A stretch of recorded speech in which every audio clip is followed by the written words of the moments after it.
Hadirin dan hadirat sekalian, dalam pilihan raya yang lalu, kita terus melaksanakan tahaluf siasi dengan parti-parti dan semua pihak yang bersahabat dengan kita. Keputusan ini tidak dibuat oleh mana-mana individu secara berseorangan dalam PAS. Perkara yang sebegini besar telah menempuh proses perbincangan, penghujahan dan diperhalusi menerusi jawatan kuasa politik, jawatan kuasa PAS pusat dan diputuskan oleh Majlis Syura Ulama. Persefahaman dan kerjasama ini diwujudkan di atas titik persamaan keadilan untuk semua dan bersama-sama menentang kezaliman dan penyelewengan sehingga membuahkan slogan negara berkebajikan tanpa menyentuh hak mana-mana parti politik dalam pakatan dengan ideologi dan perjuangannya. Sekiranya kita meninjau pasang surut sejarah perjuangan PAS sejak dari puluhan tahun lalu, PAS tidak pernah mengkhianati kesetiaannya dengan janji. PAS tetap teguh dengan janji ini selama mana ia tidak dikhianati. Sekali lagi saya ingin menegaskan bahawa PAS adalah setia dengan persefahaman ini. Pada masa yang sama, PAS sebagai sebuah parti siasah, dakwah dan tarbiyah hendaklah juga berjiwa besar dengan menyahut ajakan semua pihak yang menghulur tangan untuk menyelesaikan masalah ummah dan sekalian ahli masyarakat. Ini adalah kerana Al-Quran dan Sunnah yang menjadi panduan tertinggi telah mengajar kita supaya bersikap terbuka, mencari kebaikan dan menolak fasad. Maka PAS menerima segala undangan daripada mana-mana parti politik dan juga NGO dari dalam dan luar negara. PAS banyak melibatkan diri dalam muzakarah, seminar, forum dan lain-lain bagi menyampaikan mesej Islam yang kita dukung.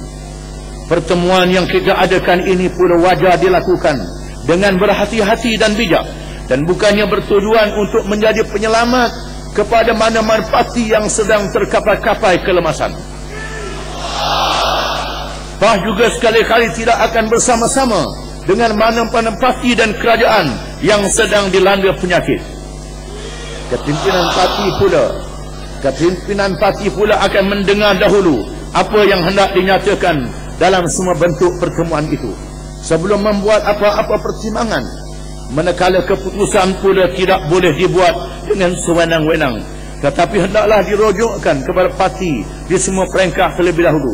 Majlis Syura Ulama akan mengkaji sesuatu situasi yang berlaku dengan berdasarkan perhukum Islam, dan pimpinan pusat pula akan merancang strategi parti. Sekiranya perlu, muktamar khas mesti diadakan supaya segala keputusan yang dibuat ini adalah berlandaskan kepada asas yang kukuh bagi memikul amanah perjuangan menegakkan Islam yang tercinta. Ingatlah bahawa menegakkan Islam yang tercinta ini adalah lebih penting dari segala-galanya. Allah menegaskan kepada kita cara berjamaah yang bertonggakkan kepada Allah dan Rasul. Seterusnya para mufassirin menegaskan bahawa ulul amri ialah pemimpin dan para ulama, dan PAS sememangnya dipandu dengan kepimpinan ulama serta konsep syura yang jelas.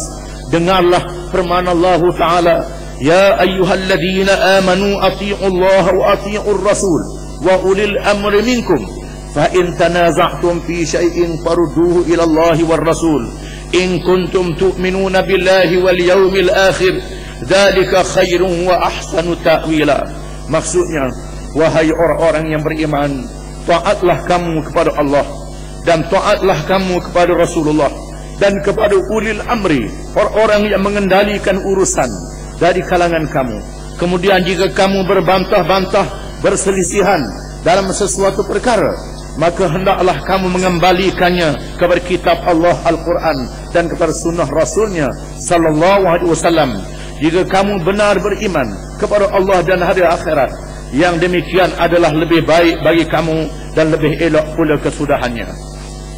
Hadirin dan hadirat yang dihormati sekalian, walau apapun, PAS tetap akan mempertahankan matlamat dan perjuangannya. Nadi perjuangan PAS akan terus berdenyut untuk memartabatkan Islam sebagaimana yang termaktub dalam perlembagaan PAS.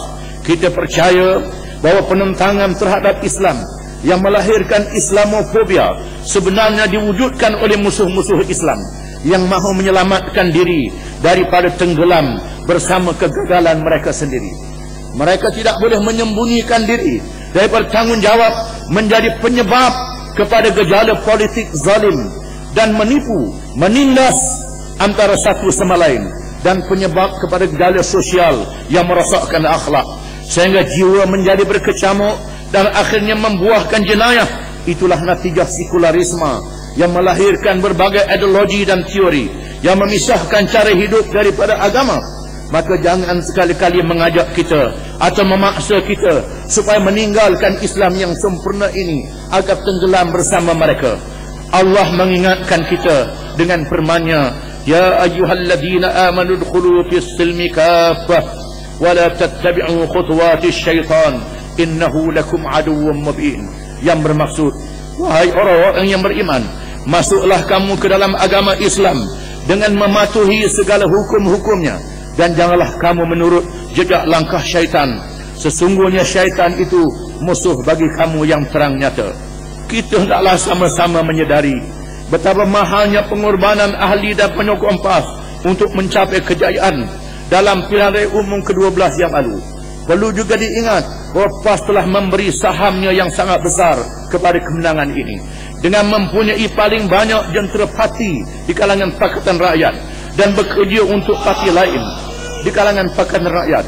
Kita sama-sama bekerja dan menyedari bahawa kita menghadapi pilihan raya di medan yang tidak sama rata, disebabkan oleh amalan demokrasi yang dipenuhi kecacatan, penipuan, kezaliman dan lain-lain. Maka dalam mengisi kemenangan ini, peranan PAS secara menyeluruh di masa pilihan raya itu hendaklah diambil kira. Seluruh perwakilan pula hendaklah melaksanakan muhasabah supaya setiap langkah parti kita jangan sekali-kali dipersia-siakan. Penerusan bersungguh-sungguh terhadap cita-cita untuk menegakkan Islam yang menjadi dasar dan hala tuju PAS.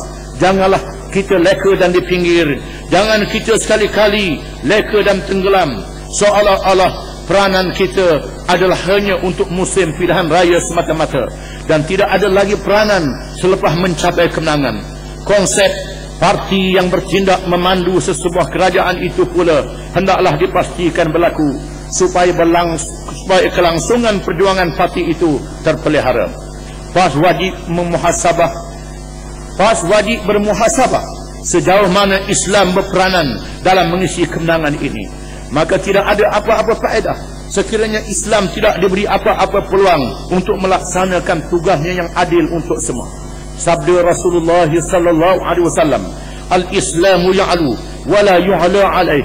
Islam itu berada di tempat yang tinggi, jangan ada yang mengatasinya. Sejarah gerakan Islam yang hanya digunakan ketika menentang penjajah dahulu, kemudian dipinggirkan selepas merdeka, jangan diulangi lagi. Sejarah menukilkan bahawa golongan Islamlah yang paling hebat menentang kezaliman, kemudian mereka pula dizalimi setelah fajar kemenangan itu menyingsing. Jadi kalau PAS parti yang memimpin, bukannya parti yang menumpang. Kita adalah parti yang diberi kemuliaan oleh Allah dengan Islam. Kita akan menjadi hina sekiranya kita mencari kemuliaan dengan yang lain dari Islam. Hadirin hadirat yang dihormati sekalian, slogan Islam untuk semua, Islam for all, yang kita canangkan bukannya sekadar halwa telinga pada musim pilihan raya, bahkan ianya perlu berterusan untuk mengisi kemenangan. Pengisian ini adalah berlandaskan tahap kedudukan kita di semua peringkat dan keadaan, berpandukan kepada siasat syariah yang diukur mengikut kemampuan dan keadaan. Dasar Islam yang teguh, pelaksanaan yang anjal dan tidak hanyut. Percayalah bahawa Islam telah menjamin hak keadilan dan kebebasan beragama, beribadat dan berbudaya kepada semua rakyat.